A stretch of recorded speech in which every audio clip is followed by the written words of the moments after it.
mursalin wa ala alihi wa sahbihi wa man tabi'ahum bi ihsan ila yaumil din. Assalamualaikum warahmatullahi wabarakatuh. Alhamdulillahirabbil alamin wa bihi nasta'in wa ala alihi. Segala puji bagi Allah Azza wa Jalla yang telah menciptakan alam semesta beserta isinya, dan hanya karena nikmat serta rahmatnya kita bisa bertemu kembali dalam kajian online bersama Ustaz kita, Ustaz Firanda Andirja Rizallahu Ta'ala. Salawat dan salam semoga tercurahkan kepada Nabi besar kita, Nabi Muhammad SAW, dan semoga salawat ini tersambung kepada istri-istri, anak-anak beliau, para sahabat dan orang-orang yang mengikuti jejak beliau sampai akhir zaman kelak. Allahumma amin. Alhamdulillah, pada pertemuan kali ini kita akan melanjutkan pembahasan kitab yang Ustaz tulis sendiri, yaitu berjudul Ajaran Mazhab Imam Asy-Syafi'i yang ditinggalkan sebagian pengikutnya. Ini adalah pembahasan di bab ke-19, dan insya Allah ini adalah tema yang terakhir yang akan kita bahas dalam kitab ini sebelum kita melanjutkan pada kitab yang lainnya. Tema yang akan dibahas yaitu tentang polemik orang tua Nabi SAW. Sudah banyak kita dengar beberapa cerita tentang orang tua Nabi SAW. Insya Allah kita akan mendengarkan nasihat bagaimana kita menyikapi permasalahan yang ada berkaitan dengan orang tua Nabi SAW. Mungkin sebelumnya kita minta Abu Sultan untuk membacakan protokol kajian supaya kita bisa tertib untuk pada Abu Sultan. Jazakallahu khairan Bang Dodi. Seperti biasa, sebelum kita mulai kajian hari ini, kita akan bacakan dulu tertib kajian online via Zoom meeting. Yang pertama adalah menggunakan nama sebenarnya sehingga mudah untuk kami kenali. Yang kedua, mematikan fitur video dan audio mic atau audio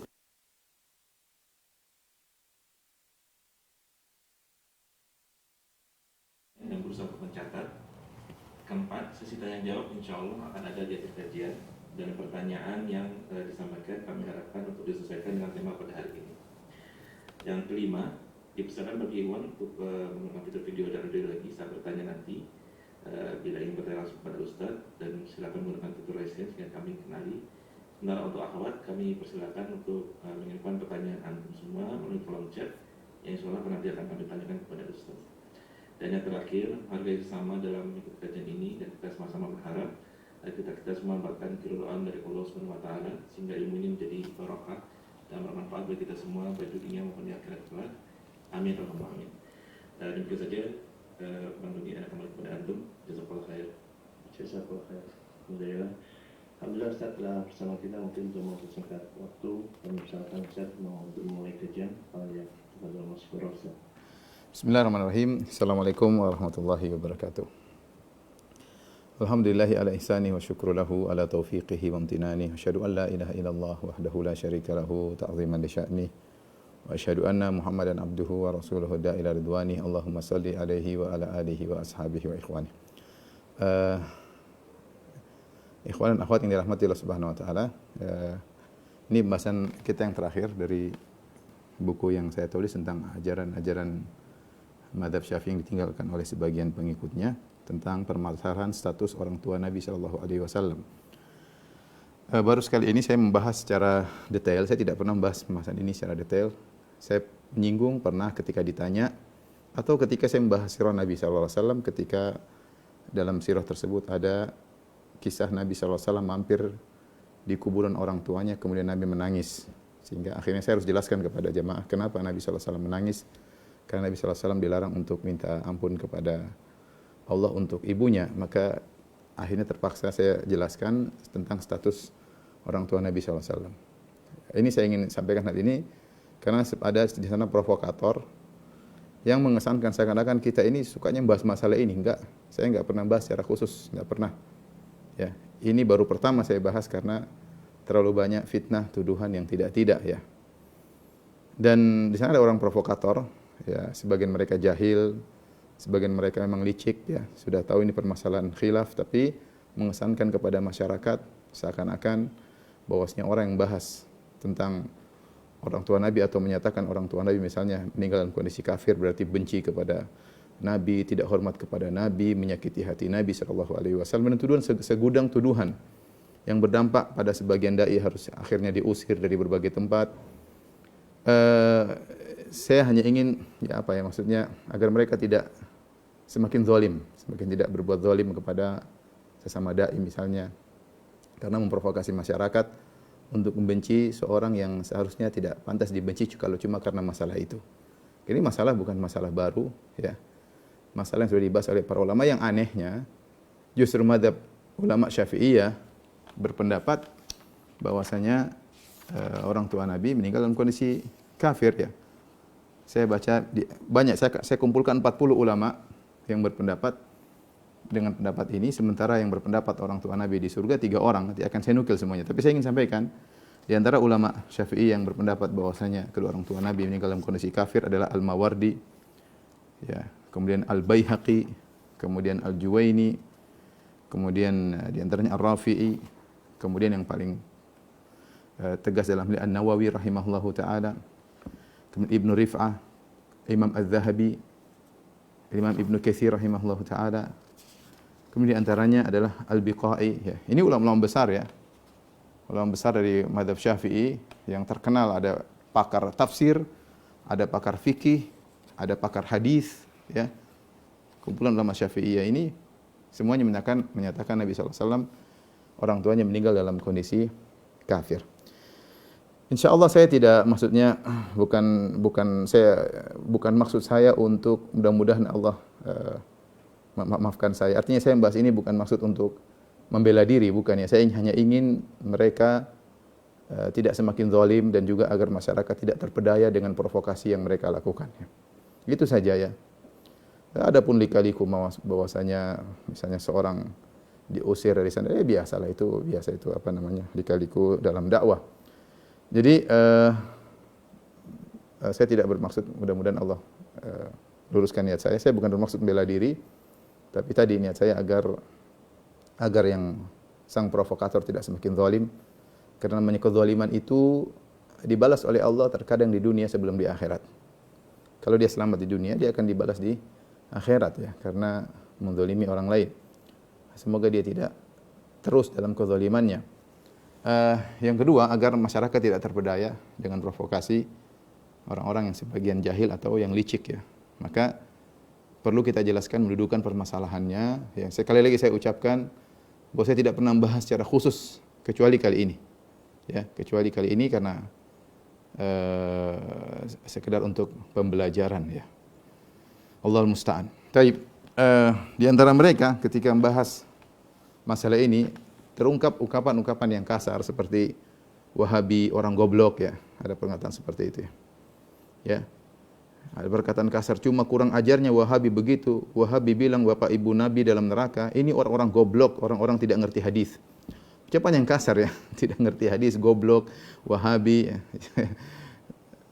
Kalau Imam Nawawi hidup kemudian menyatakan kedua orang tua Nabi meninggal dalam kondisi kafir bahkan di neraka, apa kira-kira dia lakukan terhadap Imam Nawawi?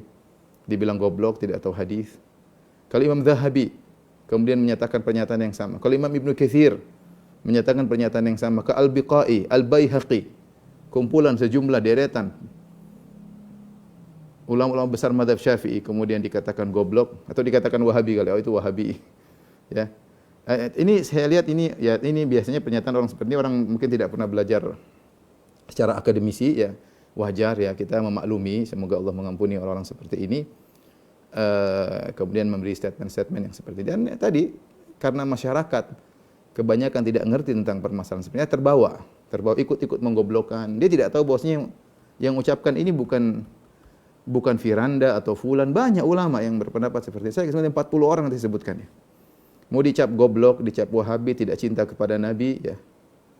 Tidak cinta kepada inilah, menyakiti hati Nabi lah. Ya. Ini ulama-ulama yang kita sebut dari Ibnu Katsir, Az-Zahabi, An-Nawawi. Ini orang-orang yang cinta kepada Nabi SAW. Mereka punya syarah hadis, Imam Nawawi punya syarah Nawawi, punya buku fikih, ya. Al-Biqai punya tafsir, ya. Al-Baihaqi punya Sunan Al-Baihaqi dan macam-macam, ya. Ulama besar, ya. Ulama besar yang sangat cinta kepada Nabi SAW, punya sirah ditulis oleh Ibnu Katsir, sirah Nabi, ya. Makanya kadang-kadang aneh, maksudnya mereka menuduh kita gara-gara kita bahas ini tidak cinta kepada Nabi. Sementara mereka sendiri tidak pernah mengajarkan sirah Nabi dari awal sampai akhir. Ya. Mereka tidak pernah atau jarang bahas hadis Nabi. Hadis Nabi tidak pernah dibahas ya. Sebagian mereka mungkin hanya kumpul orang kemudian salawatan melulu ya, sementara ilmu tentang hadis Nabi tidak dibahas ya. Kemudian isinya mencaci maki, mencela orang yang kemudian bahas masalah ini ya. Ini hanya saya menyampaikan untuk agar seorang cerdas jangan mudah diprovokasi ya, memecah belah kaum muslimin ya. Pembahasan biasa. Anda berpendapat bahwasanya orang tua Nabi di surga, tafadhal silakan. Yang lain berpendapat orang tua Nabi meninggal dalam kondisi kafir, toh banyak ulama juga dan itu mayoritas. Tidak perlu kemudian melazimkan bahwasanya kalau berpendapat orang tua Nabi SAW meninggal dalam kondisi kafir berarti menyakiti Nabi, tidak menghargai Nabi, menghina Nabi dan macam-macam kelaziman-kelaziman yang tidak lazim. Yang seandainya itu merupakan kelaziman maka kita akan menggoblok-goblokkan para ulama Syafi'iyah yang tadi saya sebutkan. Bahkan sebagian mereka tadi menuduh ini tidak tahu hadis ya. Dia tuduh orang tidak tahu hadis padahal yang mengucap itu para ulama hadis.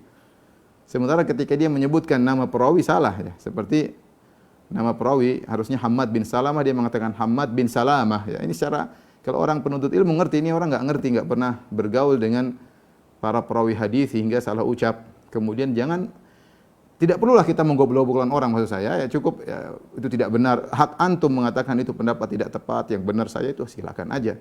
Tapi mengatakan goblok, tidak ngerti hadis, padahal sendiri tidak ngerti hadis.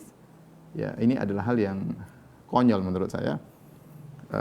Apalagi bahasa Arabnya kemudian salah-salah ya, maksudnya tidak perlu seperti itu. Semua orang tidak luput dari kesalahan. Saya pun bisa salah bahasa Arab saya pun bisa salah menyebutkan perawi hadis, bisa saja ya, tapi tidak perlu menggoblok-goblokkan orang sementara kita sendiri ilmu kita sangat-sangat minim dan terbatas ya.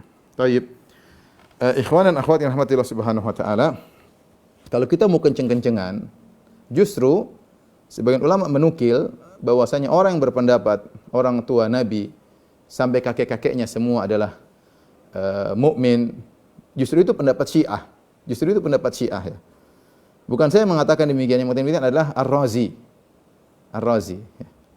Ada lagi salah seorang dari mereka yang mengatakan salah paham tentang pernyataan Razi, salah nukil.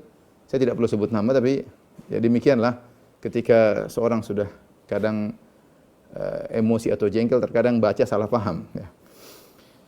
Sehingga mengatakan Ar-Razi berpendapat bahwasanya orang tua Nabi di surga ya, atau demikian kira-kira ya, dan itu ternyata keliru, ternyata kebalik. Justru Ar-Razi sedang membantah. Ar-Razi itu dalam bukunya Tafsir Ar-Razi terkadang menyampaikan pendapat yang dia selisih, dia sampaikan hujahnya. Kemudian dia bantah belakangan. Ini orang rupanya dia baca cuma ketika Ar-Razi menukil perkataan orang, dia tidak tahu kalau itu Ar-Razi sedang menukil pendapat yang akan dia bantah. Dikira dia buka tafsir, dia baca ini pendapat Ar-Razi, padahal tidak ya. Makanya harus amanah ketika menukil ya, baca dari awal sampai akhir ya, baru kemudian menukil. Semua orang bisa salah, tapi kalau dalam rangka menyerang, merendahkan, menghinakan sampai mengakibatkan pengusiran dan yang lainnya, tadi saya katakan Allah tidak tidur ya. Semua tercatat ya. Ada perhitungannya nanti di dunia maupun di akhirat terlebih lagi. Taib Ar-Razi dalam tafsirnya, ulama yang wafat 606 Hijriah, dia berkata, qalati Syiah. Dinukil jelas, qalati Syiah. Syiah berkata, inna ahadan min aba'ir Rasul alaihi salatu wasallam ajdadahu atau ajdadihi makana kafiran wa ankaru an yuqala inna walida Ibrahim kana kafiran wa dzakaru anna Azar kana amma Ibrahim alaihi salam. Orang Syiah berkata, tidak seorang pun dari bapak-bapak Nabi sallallahu alaihi wasallam dan kakek-kakeknya tidak seorang pun yang kafir. Semuanya mukmin. Ini pendapat orang Syiah. Dan mereka mengingkari kalau pernyataan bahwasanya ayahnya Ibrahim kafir. Kata mereka enggak, ayah Ibrahim itu Azar itu bukan ayahnya Ibrahim, tapi itu adalah pamannya atau yang lainnya ya.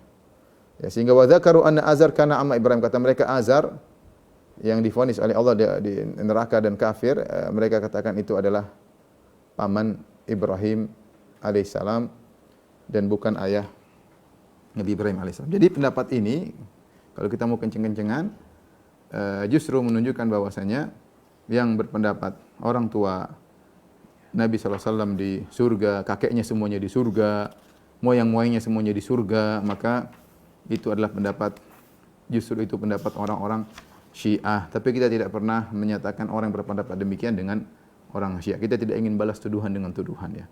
Karena kita tahu ini memang ada perselisihan pendapat ya. Taib, ikhwan dan akhwat yang rahmatillah subhanahu wa ta'ala, dalam buku saya nukilkan tabel ya tentang ulama yang berpendapat bahwasanya kedua orang tua Nabi SAW meninggal dalam kondisi kafir. Ini sini ada ulama mazhab ya dari mazhab Maliki, kemudian nanti ada mazhab Hanafi. Ini ya silakan kalau teman-teman punya bukunya maka bisa dibuka ya. Ada mazhab Syafi'i ya. Kemudian ada mazhab Hambali, kemudian ada ulama hadis ya. Banyak sekali dari mazhab Maliki. Saya tuliskan juga dan saya nukil perkataan mereka semua di lampiran ya, bahwasanya inilah para ulama yang berpendapat bahwasanya kedua orang tua Nabi sallallahu alaihi wasallam meninggal kondisi kafir. Contohnya Al-Qadhiyyat ya. Qadhiyyat ini ulama masyhur ya, tentang yang punya buku kalau tidak salah Syifa fi Huquqil Mustafa, tentang hak-hak Nabi sallallahu alaihi wasallam. Artinya sangat cinta kepada Nabi sallallahu alaihi wasallam. Tidak mungkin dia benci kepada Nabi ketika punya pernyataan tentang kedua orang tua Nabi. Itu pembahasan lain. Jangan lazim-lazimkan. Al-Qadhiyyat yang wafat 544 Hijriah ini mazhab Maliki. Kemudian ada namanya Abul Abbas Al-Qurtubi, bukan Abu Abdullah. Abul Abbas Al-Qurtubi yang punya kitab Al-Mufhim. Kalau Abu Abdullah yang punya tafsir. Kalau Abu Abdullah Al-Qurtubi berpendapat orang tua Nabi di surga ya. Ya, dan itu ulama pertama yang saya tahu dari mutaqaddimin yang berpendapat orang tua Nabi di surga adalah Abu Abdullah Al-Qurtubi, penulis tafsir Al-Qurtubi, dan dia disebutkan juga dalam kitabnya At-Tadhkirah. Ya, 2 kitabnya. Adapun ini lebih tua daripada Abu Abdullah Al-Qurtubi, yaitu Abul Abbas Al-Qurtubi, itu ulama Malikiyah. Kemudian juga nanti ada Al-Qarafi ya, ahli usul. Ini ulama Malikiyah ya. Kemudian adapun ulama Hanafi ada Abu Hanifah, Imam Abu Hanifah, ada At-Tahawi, kemudian ada As-Sarakhsi, kemudian ada Al-Aksani, Al-Mambaji, dan banyak ya disebutkan. Kemudian juga mazhab Syafi'i, ada Al-Mawardi, saya nukilkan semuanya. Kemudian Al-Baihaqi. Ya ulama ada dulu lihat wafat 450 Hijriah, ini wafat 458 Hijriah. Kemudian ada Al-Juwaini 478 Hijriah, ada Ar-Rafi'i 623 Hijriah, ada kemudian An-Nawawi 676 Hijriah, ada Ibnu Rif'ah, ada Zahabi, ada Ibnu Katsir 774 Hijriah, dan terakhirnya adalah Al-Biqai dalam kitabnya Nazm Ad-Durar fi Tanasub Al-Ayati Was-Suwar ya. Kemudian ulama Hambali ada Abu Ali Al-Hashimi Al-Baghdadi yang wafat 428 Hijriah. Kemudian ada Abdul Muzaffar ya. Kemudian ada Ibnu Jauzi ya. Terkenal Ibnu Jauzi 597 Hijriah. Kemudian ada Abu Muhammad Ibnu Qudamah, ada Abul Faraj Ibnu Qudamah ya. Ada Ibnu Taimiyah, Ibnu Qayyim, ada Ibnu Muflih ya. Ya. Kemudian juga Ahlul Hadis, ada Ibnu Majah ya. Ada juga An-Nasa'i ya. Kemudian itu di antaranya Ibnu Majah An-Nasa'i. Taib. Belum lagi kalau kita bicara ulama tafsir ya.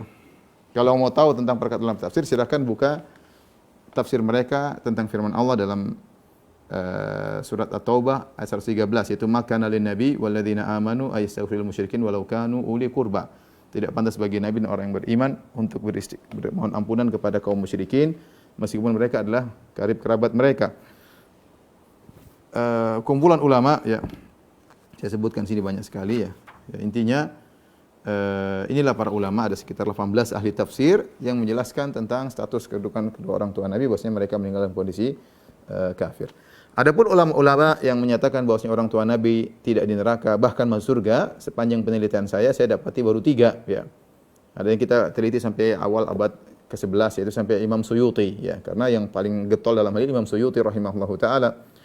Yang pertama kali menyebutkan ini ada Abu Abdullah Al-Qurtubi, wafat 671, bukan Abul Abbas tadi, ini Abu Abdullah Al-Qurtubi sahibut tafsir dan juga pemilik kitab At-Tadhkirah ya. Yang kedua adalah Ibnu Raslan Asy-Syafi'i dalam Syarah Sunan Abi Dawud, dan yang ketiga As-Suyuti Asy-Syafi'i wafat 911 Hijriah. As-Suyuti punya ada beberapa buku, 5 atau 6 buku membahas tentang masalah ini. Dia konsentrasi dalam bahas masalah ini. Jadi ini saja kalau kita sudah jelaskan saja tentang jumlah ulama, ya ternyata kita dapati mayoritas. Bahkan mayoritas ulama berpendapat bahwasanya kedua orang tuanya meninggal dalam kondisi kafir ya. Kita teliti juga ternyata pendapat bahwasanya kedua orang tua Nabi di surga itu belakangan. Oleh karena sebenarnya mengatakan ijma bahwasanya seluruh ulama berpendapat kedua orang tua Nabi meninggal dalam kondisi kafir. Karena pendapat yang menyatakan orang tua Nabi di surga belakangan. Yang paling pertama abad ke-7.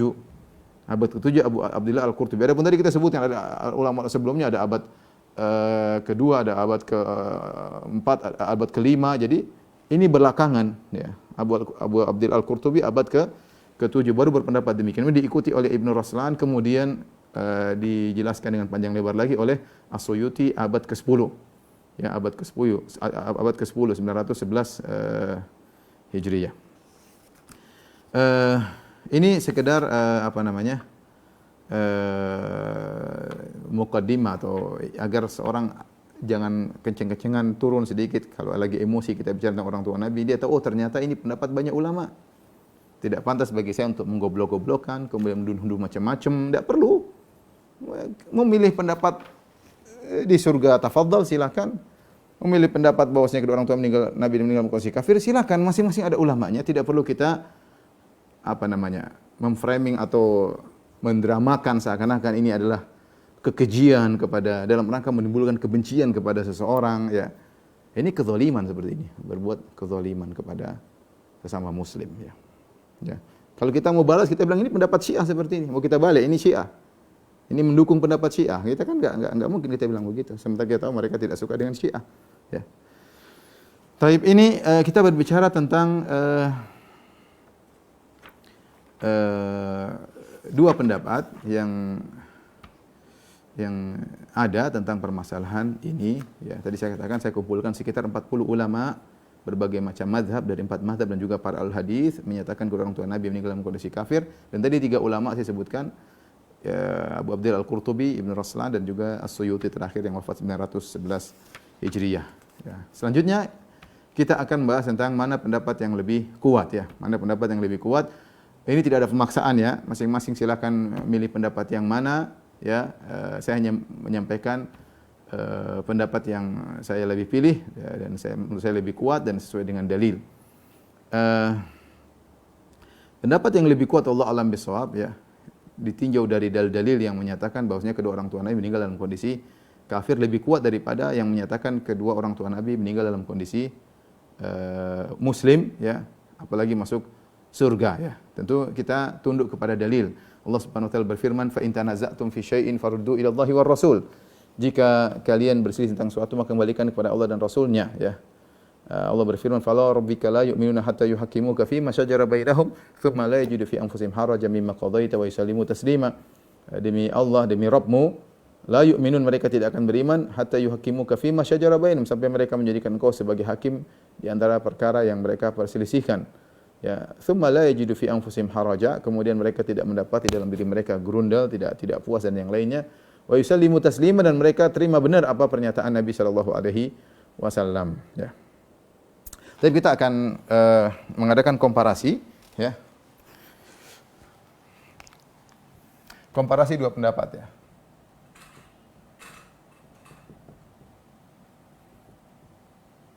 Tentang status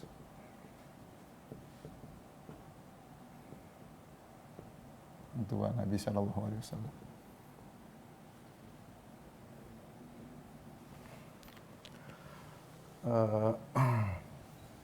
Ya, ada dua pendapat ya.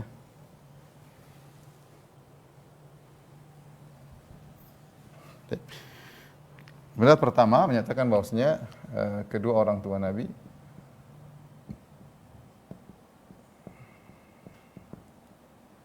sallallahu alaihi wasallam meninggal dalam kondisi kafir.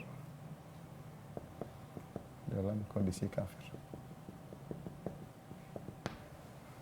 Yang kedua, pendapat kedua bahwasanya kedua orang tua Nabi sallallahu alaihi wasallam masuk surga.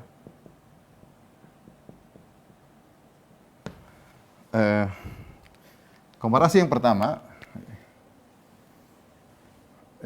adalah dari sisi yang pertama adalah jumlah ulama ya.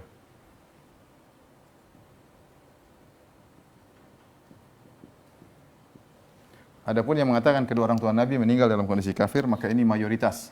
Ya. Mayoritas. Tadi saya nukil dalam buku sekitar kurang lebih 40 ulama dari kalangan madhab, kemudian dari kalangan para ahli tafsir dan ahli hadis, sekitar 40 ulama. Adapun yang menyatakan kedua orang tua Nabi masuk surga ada minoritas. Kita sampai Suyuti yang terakhir, yaitu abad ke-10. Saya tidak bicara ulama sekarang ya, saya bicara ulama-ulama terdahulu. Minoritas ya, yang saya dapati 3 orang. 3 orang, yaitu yang pertama adalah Abu Abdillah Al-Qurtubi.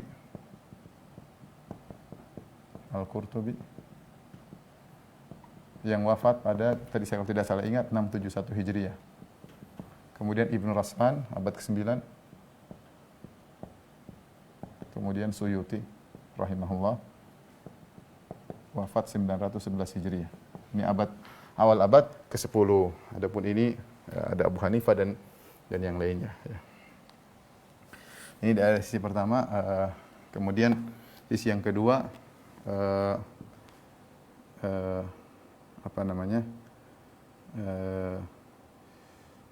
kemunculan pendapat.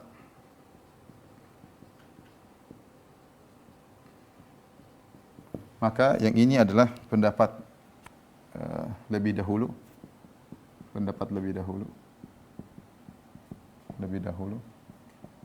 Bahkan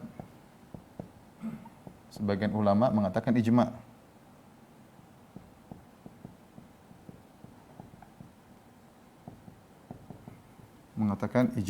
Ya. Ya.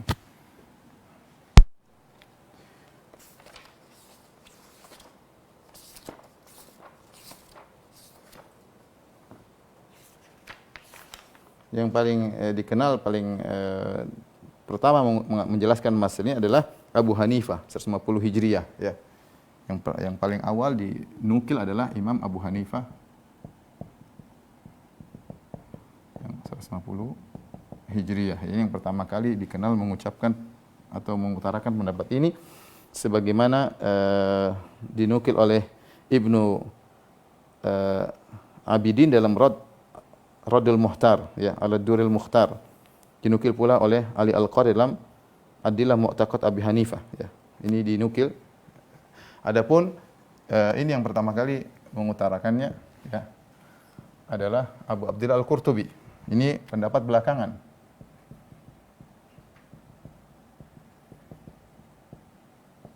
Kemudian yaitu abad ke-7.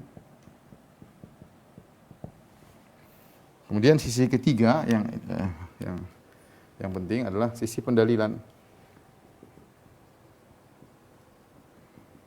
Ya.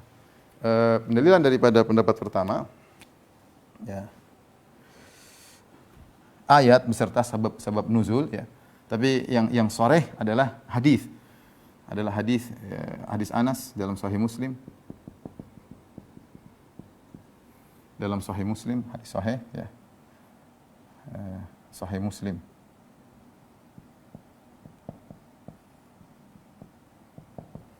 Yaitu ada seorang datang kepada Nabi SAW mengatakan, "Ya Rasulullah, aina abi?"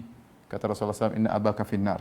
Falamma qaffa, kata Rasul, ayahmu di neraka. Kata ketika dia pergi, Nabi panggil. Nabi berkata, "Inna abi wa abaka finnar." Kata Nabi SAW kepada orang tersebut, hadis Anas bin Malik, "Inna abi wa abaka finnar." Ayahku dan ayahmu di neraka. Baik. Kemudian juga ada hadis Abu Hurairah. Hadis Abu Hurairah tentang Nabi dilarang istighfar, Nabi SAW menangis karena dilarang istighfar untuk ibunya, tapi diizinkan untuk berziarah. Hadis ini diriwayatkan dua, ya, atau salah, ya, diriwayatkan oleh 2 sahabat. Di hadis tentang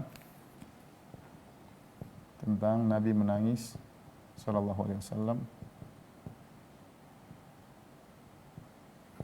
menangis karena dilarang istighfar untuk ibunya. Hanya diizinkan untuk menziarahi kuburan ibunya. Hadis ini diriwayatkan oleh dua sahabat. Yang pertama Abu Hurairah dalam Sahih Muslim, hadis riwayat Muslim. Yang kedua adalah Buraidah bin Husayb, dari Buraidah radhiyallahu anhu. Ini hadis riwayat Ahmad. Kedua-duanya hadis yang sahih ya. Adapun dan hadisnya dan jenis dari pendalilan ini, jenisnya adalah nas, jenisnya nas, tegas. Jenis pendalilan nas yang tegas. Ya, pertama kita perhatikan ketika orang datang kepada Nabi, Nabi berkata, "Aina abi?" Di mana ayahku? Kata Rasulullah SAW, "Finnar." Ayahmu di neraka. Kemudian dia pergi sedih. Nabi mengatakan, untuk menghibur dia, kata Nabi, "Inna abi wa abaka finnar." Dan disebut oleh para ulama, Nabi mengucapkan itu untuk bahwasanya bukan kamu saja yang sedih, saya pun sedih. Sebagaimana bapakmu di neraka, bapakku juga di neraka. Inna abi wa abaka finnar. Sungguhnya ayahku dan ayahmu di neraka. Hadis yang kedua juga tegas. Rasulullah SAW, hadis Abu Hurairah maupun Buraidah. Dalam Sahih Muslim, Rasulullah SAW menangis, kemudian dia mengatakan, "Ista'dzantu Rabbi an astaghfira li ummi, falam ya'dzan li." Aku minta izin kepada Rabbku untuk minta ampunan kepada ibuku. Untuk ibuku tidak, Allah tidak mengizinkan. Wa ista'dzantuhu li an azura qabra ummi, dan aku minta izin untuk menziarahi kuburan ibuku, fa adzina li, maka aku diizinkan. Maka Nabi pun menangis. Dalam riwayat yang dari Imam Ahmad, Rasulullah menangis, dan fa'abka man haulahu, para sahabat semua juga menangis. Kata Rasulullah SAW, "Kenapa engkau menangis?" Kata Rasulullah SAW, "Aku minta izin untuk mohon ampunan, aku tidak diizinkan, aku minta izin untuk menziarahi, diizinkan, dan aku menangis karena kenapa aku menangis? Rahmatan laha minan nar." Lafalnya jelas, rahmatan laha minan nar. Aku kasihan sama dia karena terkena api neraka Jahannam, terkena api neraka Jahannam. Taib. Adapun sisi pendalilan dari kedua orang tua masuk surga, ayat-ayat umum ya. Ayat umum seperti firman Allah Subhanahu wa taala, "Wa ma kunna mu'adzibina hatta nab'atsa rasula." Wa ma kunna mu'adzibina hatta nab'atsa rasula. Ikhwan, saya ingin ingatkan, ini sekedar pembahasan ya, saya tidak menyuruh, terserah mau pilih pendapat ini, terserah ya. Ini kan saya tinjauan dari pandangan saya, dan masing-masing punya ulama, hanya tidak perlu kita mencela, menghina, merendahkan, apalagi menzalimi, jangan ya.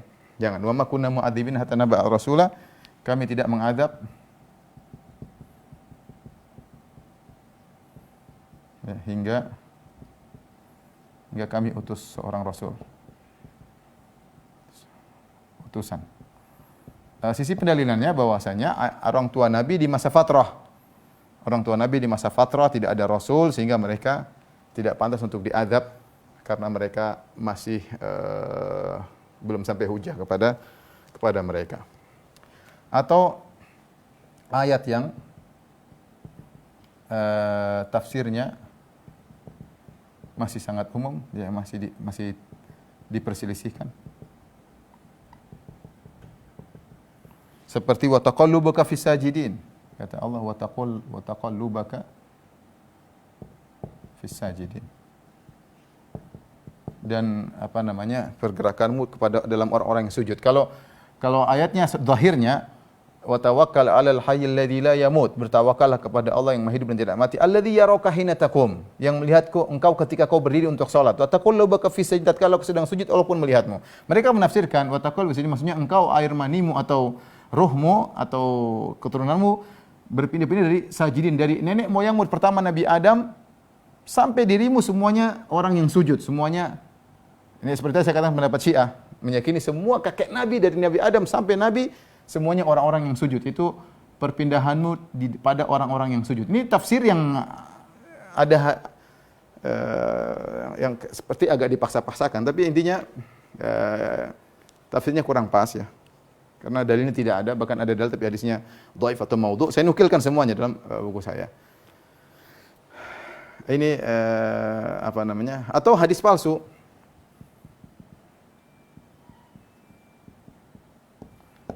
Bahwa bahwa Nabi menghidupkan kembali atau bahwasanya orang tua Nabi hidup kembali, dibangkitkan dari kuburan?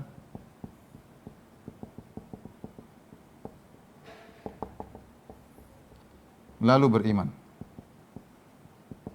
Ini hadis palsu ya. Jadi orang tua Nabi bangkit lagi kemudian disuruh beriman dan mereka beriman. Hadis palsu sampai Az-Zahabi ahli hadis dari mazhab Syafi'i mengatakan man dzal haywan al-kadzdzab, siapa hewan pendusta yang meriwayatkan hadis ini. Imam Zahabi punya perkataan yang tegas dalam membahas ketika membahas ini hadis palsu.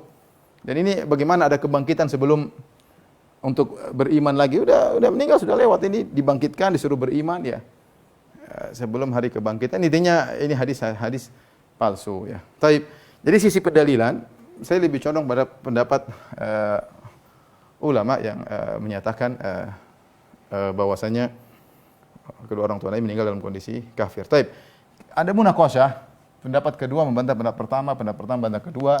Saya jelaskan panjang itu, saya jelaskan sebagian saja. Contoh, seperti mereka mengatakan hadis ini, ayahku dan ayahmu di neraka, dikritiki dari dua sisi. Ini dikritiki dari dua sisi. Dikritiki dari dua sisi. Pertama, dari sisi sanad, katanya hadisnya syadz. Ya. Yang kedua, dan dari sisi makna.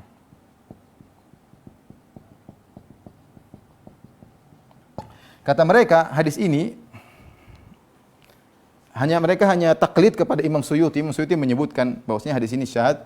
Kenapa? Jadi riwayatnya begini, Anas, saya tuliskan sanadnya kira-kira ya. Anas bin Rasulullah sallallahu alaihi wasallam. Kemudian Anas bin Malik.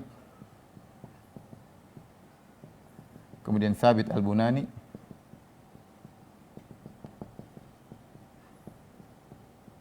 Kemudian Hammad bin Salamah. Hammad bin Salamah. Baik. Ini hadis yang terdapat dalam Sahih Muslim. Hadis ini dalam Sahih Muslim, hadis riwayat. Hadisnya sahih. Kata mereka bahwasanya dalam riwayat yang lain datang riwayat Anas bin Malik, kemudian Thabit. Jangan sini. Jadi dalam riwayat yang lain bukan dari Hamad bin Salamah, ini kan Hamad bin Salamah. Dari Thabit Al-Bunani kepada Ma'mar bin Rashid. Ma'mar. Di bawahnya ada Abdul Razak. Dalam hadis Ma'mar ini tidak disebutkan inna abi wa abaka finnar. Dalam hadis Ma'mar, di antaranya riwayat Ibnu Majah dan Abdul Razak disebutkan bahwasanya seorang datang kepada Nabi sallallahu alaihi wasallam kemudian mengatakan, ya Rasulullah, inna abi kana yasil rahim, ayahku dulu begini baik dan begini melakukan begini. Kata Nabi, di mana ayahku? Kata Rasulullah SAW, inna abaka finnar, ayahmu di neraka. Orang itu sedih, dia mengatakan, wa aina abuka? Kalau gitu bapakmu di mana? Kata Rasulullah tidak menjawab ayahku di neraka. Rasulullah mengatakan, haitsuma marartu bi qabri musyrikin fabashshiru bin nar. Kapan kau melewati kuburan orang musyrik, maka kabarkanlah bahwasanya di neraka. Setiap kau lewat orang ketemu kuburan musyrik, selamat masuk neraka. Ketemu orang musyrik, selamat masuk neraka. Itu kata mereka, ternyata lafal di Ma'mar tidak disebutkan lafal ini, ayahku dan ayahmu di neraka, sehingga Ma'mar lebih thiqah dalam periwayatan daripada Thabit, daripada Hammad bin Salamah. Ini kesimpulan dalil yang didengung-dengungkan oleh mereka, dan mereka hanya taklid kepada As-Suyuti rahimahullahu ta'ala. Jadi kata mereka, lafal ini, Imam Muslim ini hadisnya syadz, dan yang sahih, yang mahfuz adalah hadis Ma'mar dari Thabit Al-Bunani dari Anas bin Malik Rasulullah SAW. Saya jelaskan dengan panjang lebar. Pertama saya katakan, tidak kita ketemukan riwayat dari Ma'mar, dari Thabit, dari Anas bin Malik. Saya tantang mereka datangkan riwayat tersebut dalam buku hadis manapun. Mereka hanya nukil dari Suyuti, dan Suyuti tidak menyebutkan sumber dawawin hadisnya ya. Dari mana, kitab hadis mana? Ya, tidak ada. Tidak ada periwayatan Ma'mar dari Thabit, dari Anas bin Malik, dari Rasulullah, hadis yang tadi kita sebutkan. Ini riwayat tidak ada dalam buku-buku hadis. Ya, sehingga mereka hanya nukil. Namanya orang bisa salah, Suyuti rahimahullah bisa salah. Buktinya tidak ada ulama yang mengisyaratkan tentang riwayat ini dari Ma'mar, dari Thabit, dari Anas bin Malik. Ini bantahan pertama. Riwayatnya enggak ada. Jadi saya boleh katakan dusta. Kalau kita Suyuti mungkin bisa salah. Antum jangan ikuti kesalahannya. Nah, kalau antum bilang ada, datangkan riwayatnya. Datangkan riwayatnya. Tidak perlu menggoblok-goblokkan orang, datangkan riwayatnya, diskusi. Dan saya rasa tidak akan bisa mendatangkan riwayatnya. Ini pendapat pertama. Kedua, bantahan kedua, kalau memang dia bisa datangkan riwayat dari Ma'mar, dari Thabit, dari Anas bin Malik, para ulama sepakat bahwasanya Hammad bin Salamah meriwayatkan dari Thabit Al-Bunani lebih thiqah dari Ma'mar dari Thabit. Ini menakjubkan. Ini dinukil dari Imam Muslim, ulama hadis, dari Yahya Al-Qattan, Yahya bin Ma'in. Semuanya berpendapat, athbatun nasi fi Thabit, perawi yang paling thiqah dari Thabit Al-Bunani Hammad bin Salamah. Yang paling thiqah, melebihi yang lainnya. Kalaupun ada dua riwayat yang lebih thiqah ini bukan Ma'mar. Karena ini perawi yang paling thiqah dari Thabit Al-Bunani dinyatakan ijma' para ulama ahli hadis, dinukil oleh Imam Muslim dan ada nukilan semua dalam buku saya sudah kumpulkan dari Yahya Al-Qattan, dari Yahya bin Ma'in, semuanya asatin ahli hadis, pakar-pakar hadis, ahli jarh wa ta'dil. Mereka mengatakan athbatun nasi fi Thabit Hammad bin Salamah, rawi yang paling thiqah terhadap Thabit adalah Hammad bin Salamah. Yang menakjubkan lagi, ternyata sebagian ulama mengatakan riwayat Ma'mar dari Thabit riwayat yang dhaif. Kalau Ma'mar meriwayatkan dari Thabit riwayat yang dhaif. Ini kenapa bisa diputarbalikkan fakta kalau Ma'mar meriwayat dari Thabit padahal riwayatnya enggak ada? Pertama, riwayat itu enggak ada ya. Yang kedua, kalaupun ada, kenapa yang dhaif mengalahkan yang thiqah? Jadi inilah masalahnya begitu. Jadi memutarbalikkan fakta, maksudnya bukan saya rasa mereka bukan sengaja untuk berbohong, tidak. Tetapi kalau kita akademisi ya kita harusnya belajar, ngecek dulu yang lain bagaimana. Jangan langsung keluarkan gelaran-gelaran goblok apa, enggak perlulah. Cek dulu. Saya tantang tadi, saya bilang datangkan riwayat Ma'mar dari Thabit dari Anas bin Malik. Datangkan riwayat tersebut. Kalaupun ada, dan saya rasa mereka tidak akan menemukan. Ya. Kalaupun ada, maka riwayatnya lebih thiqah Hammad bin Salamah dari Thabit Al-Bunani. Bukan dikatakan Hammad dhaif, Ma'mar sahih. Ini ulama hadis mana yang ngomong demikian? Ya. Taib. Ada riwayat dari Ma'mar yang tadi saya sebutkan bahwasanya ada seorang datang kepada Nabi SAW, ya Rasulullah, inna abi kana yasilur rahim, kana abi, ayahku dulu baik menjamu silaturahim. Bagaimana dia ya Rasulullah? Dia di neraka, kata Nabi. Kemudian kata dia, aina abuk, di mana ayahmu? Kata Nabi, haitsuma mararta bi qabri musyrik fabashirhu bin nar. Kapan kau melewati kuburan orang musyrik, maka kabarkanlah dia di neraka. Beri kabar gembira dia di neraka. Selamat masuk neraka, selamat masuk neraka. Hadis itu diriwayatkan dari Ma'mar lewat Az-Zuhri secara mursal. Ma'mar dari Az-Zuhri kemudian langsung ke Rasulullah. Hadisnya mursal, hadisnya dhaif. Ini disebutkan oleh Ad-Daruqutni, pakar ilal hadis ya, sebutkan. Adapun Ma'mar dari Thabit hadisnya tidak ada ya. Baik. Jadi hadisnya sahih. Datangkan ulama hadis yang mendhaifkan hadis ini. Ini dalam Sahih Muslim. Dilewati oleh para ulama, dibaca oleh banyak ulama, tidak ada yang mendhaifkan hadis ini. Ya. Kalau datang Suyuti rahimahullah, kita bilang Suyuti wahim, salah dia. Buktinya dia tidak bisa mendatangkan riwayat mana dari Ma'mar. Itu pun salah. Yang benar Hammad bin Salamah lebih thiqah daripada Ma'mar. Ya. Taib. Yang kedua, mereka mengkritiki, kata mereka, inna abi wa abaka finnar. Ayahku dan ayahmu di neraka, kata mereka. Kalaupun ini hadis sahih, abi maksudnya pamanku. Sungguhnya pamanku dan ayahmu di neraka. Ya akhi, ini benar kata abi, terkadang bisa maknanya adalah paman, tapi itu keluar daripada hukum asal. Jangan bilang Wahabi goblok, tidak ngerti bahasa Arab. Kita bilang kita ngerti juga ya. Bisa jadi abi maknanya pamanku, bisa. Tapi hukum asal abi ayahnya artinya ayah. Artinya ayah. Mana pendalilan menunjukkan bahwa ini adalah paman, dari mana? Mana pentakwilannya? Terus apakah nyambung? Coba, ini orang datang kepada Rasulullah, Rasulullah, ayahku di mana? Apakah dia bilang pamanku? Dia sedang ngomong ayahku. Ayahku di mana ya Rasulullah? Rasulullah mengatakan di neraka. Kemudian dia sedih, kata Nabi, coba, Nabi bilang ayahmu dan pamanku, kan enggak nyambung. Kalau abi ini diartikan paman, berarti Nabi sedang menghibur. Nabi mengatakan, sungguhnya ayahmu dan pamanku di neraka. Kalau paman beda dengan ayah. Ayah ini masalah ya, yang namanya orang tua, kita sangat sayang ya. Kita sangat sayang. Jadi di sini jelas bahwasanya Rasulullah ayah Nabi neraka. Saya cuma nyampein ya pendapat ini sekitar puluhan ulama. Antum enggak setuju enggak ada masalah. Antum setuju oke, enggak setuju enggak ada masalah ya. Tapi tidak perlu kita menghina, merendahkan, tidak perlulah. Apalagi menggoblok-goblokan yang lain, ternyata bisa jadi kita lebih goblok daripada yang kita goblokan. Tidak perlu. Ya. Yang kedua, hadis Buraidah, hadis Abu Hurairah, ini juga hadis Rasulullah menangis. Rasulullah SAW minta izin untuk mohon ampun. Ini sulit untuk mereka takwil. Rasulullah. Apalagi dalam riwayat Imam Ahmad, rahmatan laha minan nar. Aku kasihan ibuku di neraka. Jelas ya, lebih sulit lagi untuk ditakwil karena ummi, ibuku, mau ditakwil bagaimana lagi? Kata mereka Nabi menangis bukan karena apa-apa, macam-macam lah, tapi sulit. Saya rasa sulit untuk mentakwil hadis ini karena jelas Rasulullah mengatakan ista'dzantu rabbi li an astaghfira li ummi. Aku mohon izin kepada ayahku untuk mohon ampunan bagi ibuku, falam ya'dzan li, dan Nabi Allah tidak mengizinkan. Ya. Fasta'dzantuhu li azura qabraha. Aku minta izin untuk menziarah kuburan ibuku, fa adzina li, Allah izinkan. Maka Rasulullah SAW menangis. Apalagi dalam riwayat Ahmad tadi, rahmatan laha minan nar, ya, karena kasihan di neraka, karena terkena neraka jahanam, ya. Baik. Kritikan sudah kita. Bagaimana dengan ayat ini? Ayat ini termasuk dalil yang paling kuat, dan saya bilang ini dalilnya kuat, ya, bukan dalilnya tidak kuat, dalilnya kuat. Sisi pendalilannya ada. Makanya saya bilang ini khilaf, ya. Khilaf ini sisi pendalilannya ada. Kenapa orang tua Nabi SAW di masa fatrah yang Nabi belum diutus menjadi Nabi, kemudian orang tuanya meninggal, kenapa kita hukum meninggal dalam kondisi kafir? Apalagi sebagian ulama mengatakan di neraka, sebagaimana zahir daripada hadis. Bagaimana dengan ayat ini? Wa ma kunna mu'adzibina hatta nab'atsa rasulah. Kami tidak mengutus, tidak mengadab sampai kami utus seorang rasul, dan tidak ada rasul. Mereka di masa fatrah, masa apa namanya? Di antara para rasul.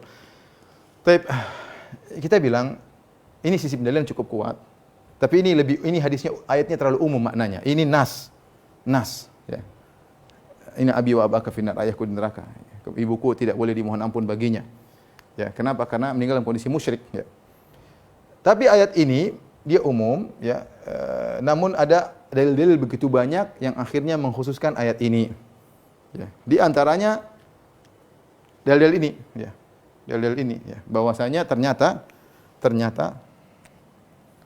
ayat ini, namun jawabannya ternyata, ini kan maksudnya di masa fatrah. Kata mereka di masa fatrah. Namun ternyata perhatikan, ya. Di masa tersebut ada orang-orang yang mengenal tauhid.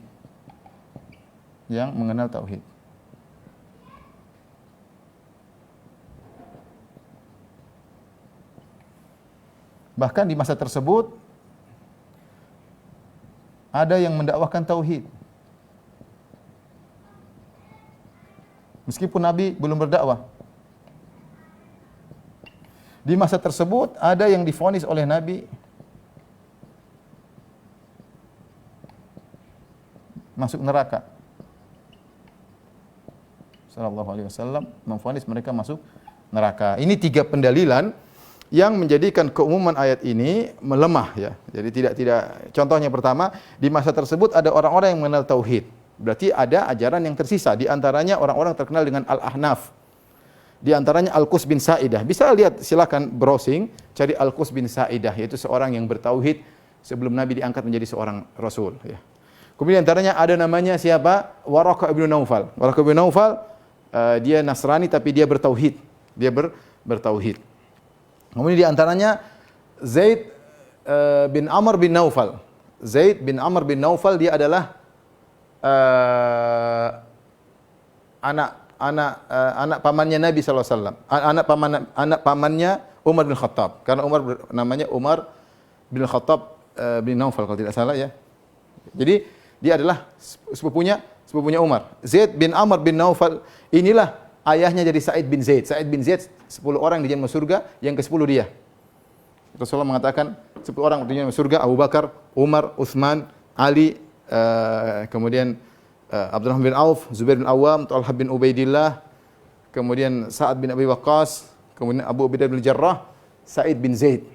Inilah bapaknya, namanya Zaid bin Amr bin Naufal. Kalau saya tidak salah ingat, ya. Nah, inilah anaknya di masuk surga. Bapaknya dulu dia menyerukan tauhid. Saya sebutkan riwayat-riwayatnya dari Asma binti Abi Bakar, kalau tidak salah dia melihat dia bersandar di Ka'bah, kemudian dia menyuruh orang-orang untuk bertauhid, untuk mengikuti agama Ibrahim alaihissalam.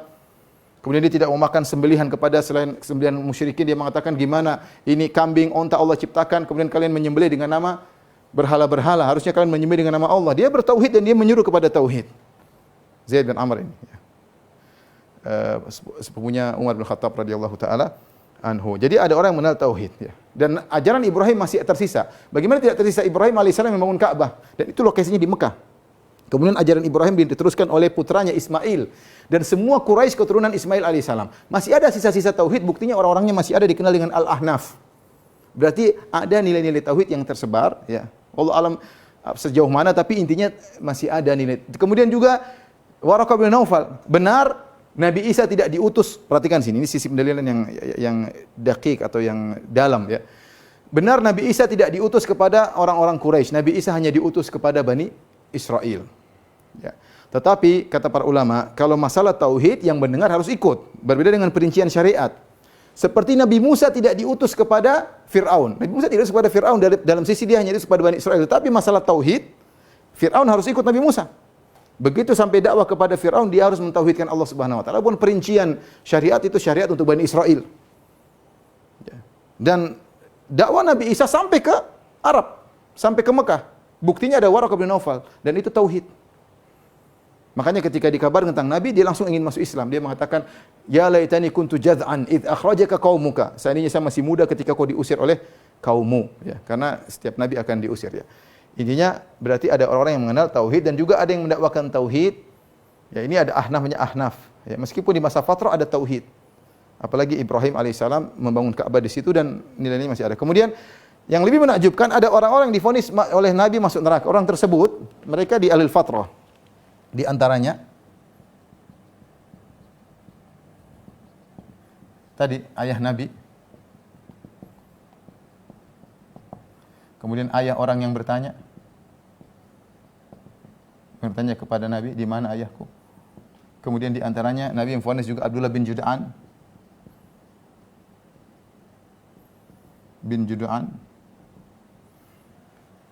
Nabi juga memvonis misalnya Amr bin Luhai Al-Khuzai.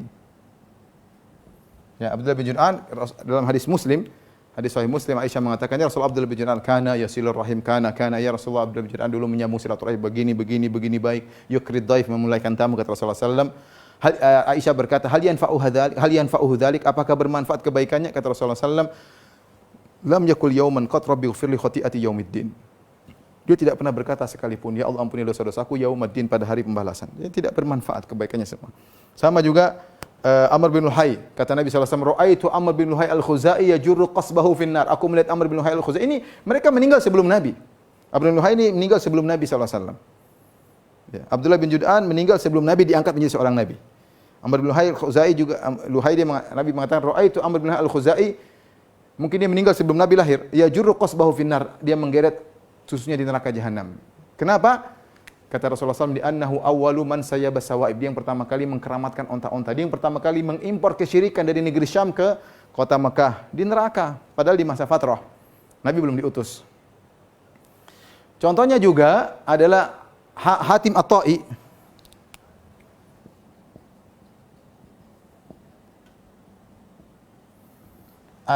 Adi bin Hatim, sahabat yang masyhur, dia bertanya, "Ya Rasulullah, ayahku dahulu." Hatim At-Ta'i ini terkenal sangat baik, memuliakan tamu, orang terkenal sangat baik. Maka anaknya tanya, "Ya Rasulullah, bagaimana ayahku?" Lalu dulu kebaikan-kebaikan. Kata Nabi sallallahu alaihi wasallam, "Kana abuka arada amran fa asabahu." Rasulullah kasih isyarat, ayahmu dulu ingin dipuji dan dia mendapatkan. Artinya dia melakukannya bukan karena Allah Subhanahu wa taala, ya. Ini semua tiga kondisi ini menjelaskan bahwasanya ayat ini masih terlalu umum sehingga lebih khusus ada dalil yang mengkhususkan keumuman ayat ini, sehingga berdalil dengan ayat ini tidak begitu kuat kalau kita hadapkan dengan hadis-hadis yang merupakan nas dalam permasalahan, dan ini adalah pendapat mayoritas ulama. Terakhir, ikhwan dan akhwat yang rahmatillah subhanahu wa ta'ala, mungkin ada yang bertanya, "Ustaz, apa hikmahnya ini semua?" Ya, kita bilang hikmahnya, banyak ulama menyebutkan apa hikmahnya. Di antaranya ulama menyebutkan bahwasanya nasab tidak bermanfaat, ya. Mau nasab, mau anak Nabi, mau orang tua Nabi, mau paman Nabi, mau saudara kandung Nabi atau siapapun, tidak bermanfaat kalau tidak berbuat tauhid kepada Allah Subhanahu wa taala. Oleh karenanya kita memiliki contoh-contoh, bukan cuma Nabi sallallahu alaihi wasallam. Nabi sallallahu alaihi wasallam, ya, orang tuanya disebut dalam hadis tadi di neraka. Nabi Ibrahim alaihissalam, orang tuanya, ayahnya di neraka. Dalam dalam ayat juga dalam hadis disebutkan ya, orang tuanya di neraka Ibrahim. Kemudian contohnya lagi Nabi Nuh, anaknya di neraka. Anaknya di neraka ya. Istrinya juga di neraka ya. Orang terdekat Nabi Lut juga istrinya di neraka. Ini menunjukkan bahwasanya kekerabatan tidak bermanfaat. Sebagaimana sabda Nabi sallallahu alaihi wasallam, "Man batta amaluhu lam yusri nasabuh." Barang siapa yang amalnya lambat maka tidak akan cepat nasabnya. Artinya nasab tidak bermanfaat kalau ternyata amalnya lambat ya. Seorang dengan amalnya. Kalau amalnya baik maka kekerabatan bermanfaat. Kalau amalnya baik maka kekerabatan bermanfaat. Tapi kalau amalnya tidak baik, kekerabatan nasab tidak ada faedahnya.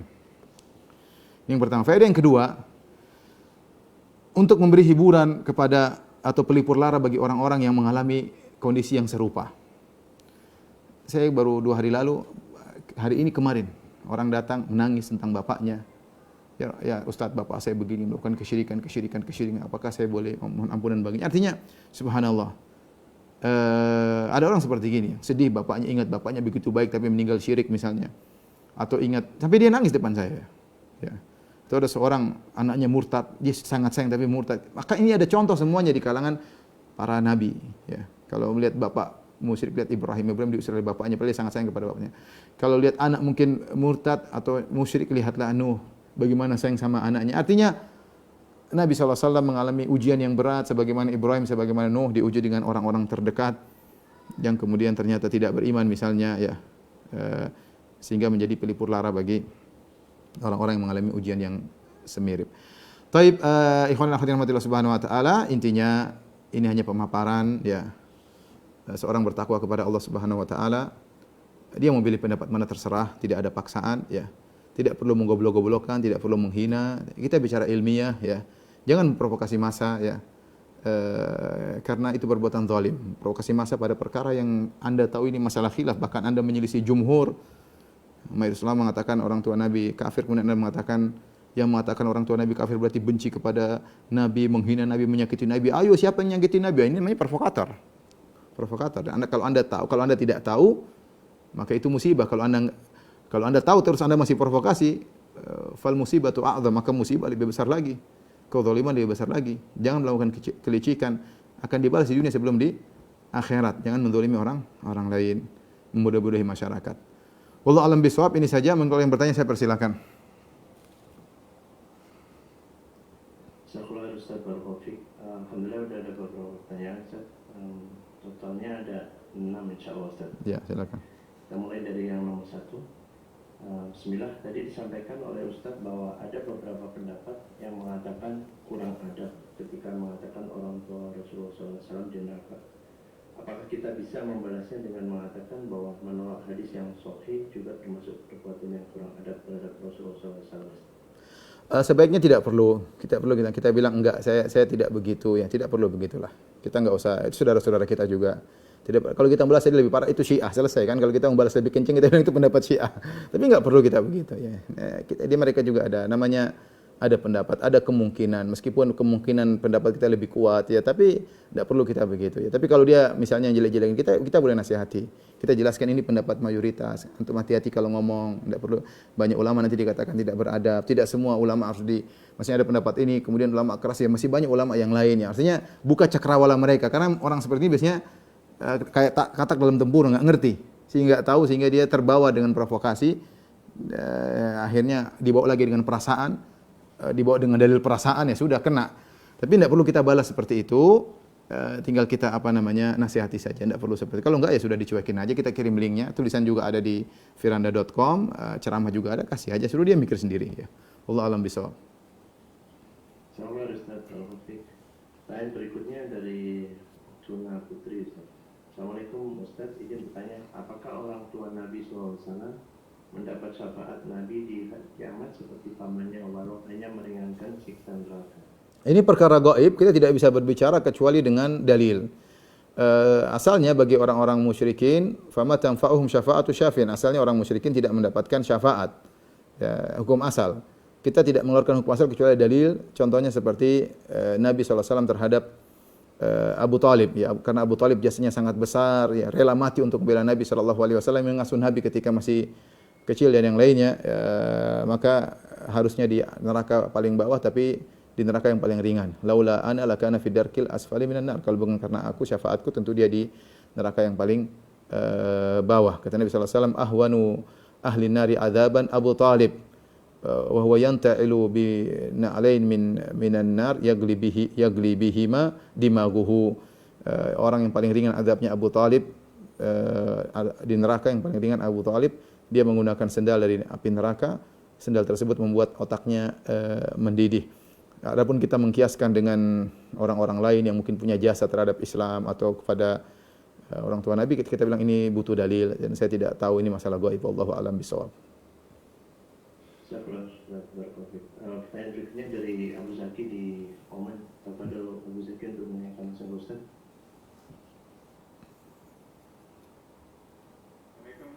Waalaikumsalam warahmatullahi wabarakatuh. Ahlan. Ustaz ingin bertanya, sekiranya kita meyakini bahwa orang tua Nabi tidak neraka, apakah ada Konsekuensi. konsekuensi dari sisi akidah? Wallahu a'lam bishawab, saya rasa tidak. Ini masalah khilaf ada. Kita tidak memungkiri kenyataan bahwasanya khilaf ini ada. Dalil mereka seperti wa ma kunna mu'adzibina hatta nab'atsa rasula. Ada kemungkinan ada ya. Meskipun mungkin bagi kita kemungkinan kecil, tapi intinya konsekuensinya tidak ada. Memang masalah khilaf ya, mau diapain ya, masalah khilaf ya. Memang seperti sebagian ulama seperti Mula Al-Qari ini ijma dan macam-macam, tapi saya lebih cenderung bahwasanya memang ini masalah apa, khilaf, apalagi mereka kemudian misalnya mentakwil hadis ayah diartikan paman dan yang lainnya. Kita menghargai ya, karena ada pendapat yang seperti itu. Wallahu a'lam bishawab. Assalamualaikum Ustaz, barakallahu fiik. Mungkin ada pertanyaan yang akan disampaikan dari rekan yang lain. Bandul Abdul Sultan. Jazakallah khairan kembali. Ada pertanyaan dari jamaah di Zoom dari Asyidoni Gustian. Beliau bertanya, Ustaz, apakah kaum Asy'ariyah juga merujuk pada ulama yang Ustaz telah sebutkan tadi dalam kajian? Jika benar, mengapa mereka malah menentang? Saya tidak tahu. Jelas semua jadi rujukan mereka ya. Al-Juwaini, kemudian Al-Baihaqi, An-Nawawi, apalagi ya, Al-Biqai, Al-Zahabi, itu rujukan mereka juga ya. Allah alam kenapa mereka harus meninggalkan semua itu kemudian milih Suyuti rahimahullahu taala. Saya tidak tahu kenapa, tapi ya sudahlah, enggak apa-apa ya. Mungkin mereka lebih condong. Yang itu tidak jadi masalah. Jadi yang saya masalahkan ketika harus sampai menggoblok-goblokkan, menghina, itu yang saya masalahkan. Dia memilih pendapat Suyuti rahimahullah, terserah. Meskipun menurut kita pendapat itu tidak kuat karena tadi sisi dalil dan macam-macam sudah kita jelaskan. Allah alam bisawab. Pertanyaan berikutnya dari akun Abu Maryam. Ini berkaitan dengan ziarah kubur. Apakah boleh kita berziarah kubur ke makam orang kafir? Itu dijadikan dalil oleh ulama, kalau tidak salah Nawawi rahimahullah taala, bahwasanya dalil ketika Nabi menziarahi kuburan ibunya, dikatakan bolehnya menziarahi kuburan musyrik. Kalau menziarahi kuburannya ketika dia sudah mati itu boleh, apalagi menziarahi ketika dia sakit masih hidup ya. Itu dijadikan dalil oleh para ulama. Kenapa? Karena untuk mengingat akhirat kita boleh menziarahi siapa saja. Ya, kita ziarah kuburan orang musyrik untuk ingat akhirat juga boleh. Zurul kubur fa innaha tudzakirukumul akhirah. Ziarah kubur karena itu bisa mengingatkan kepada akhirat, di antaranya menziarahi kuburan musyrik. Tapi kalau mendoakan keampunan tidak boleh kecuali kepada kuburan muslim. Apalagi kalau kita sahihkan hadis Ma'mar yang mereka jadikan dalil, haitsuma mararta bi qabri kafir fabashirhu bin nar. Kapan saja kau lewat kuburan orang kafir bilang absyir bin nar, selamat masuk neraka. Kalau kita menerapkan hadis itu kalau disahihkan, tapi sebenarnya mengatakan hadisnya mursal. Hadis riwayat Ma'mar dari Zuhri dari Rasulullah SAW mursal, tidak ada sahabatnya langsung menunjukkan Nabi SAW. Kalaupun hadis sahih, maka itu justru semakin memperkuat bahwasanya boleh menziarahi kuburan orang musyrik tapi bilang absyir bin nar, selamat bergembira dengan api neraka ya. Ya, Ustaz. Kita ada pertanyaan terakhir, Ustaz. Tadi telah sampaikan beberapa hikmah yang Ustaz sampaikan di akhir kajian. Apakah ada hikmah lain yang bisa disampaikan dari para ulama tentang kejadian orang tua Nabi SAW yang kafir tersebut, Ustaz? Saya tidak tahu, Allah alam bisawab, hikmah-hikmah yang lain mungkin ada, tapi ilmu saya selama saya baca yang nyantol di kepala saya baru 2 itu saja. Mungkin ada juga yang lain, saya coba dibaca kembali apa yang saya tulis. Demikian saja rekan-rekan rahmati Allah Subhanahu wa taala kajian kita, semoga bermanfaat. Kurang lebih saya mohon maaf. Wabillahi taufiq wal hidayah. Assalamualaikum warahmatullahi wabarakatuh. Assalamualaikum warahmatullahi wabarakatuh.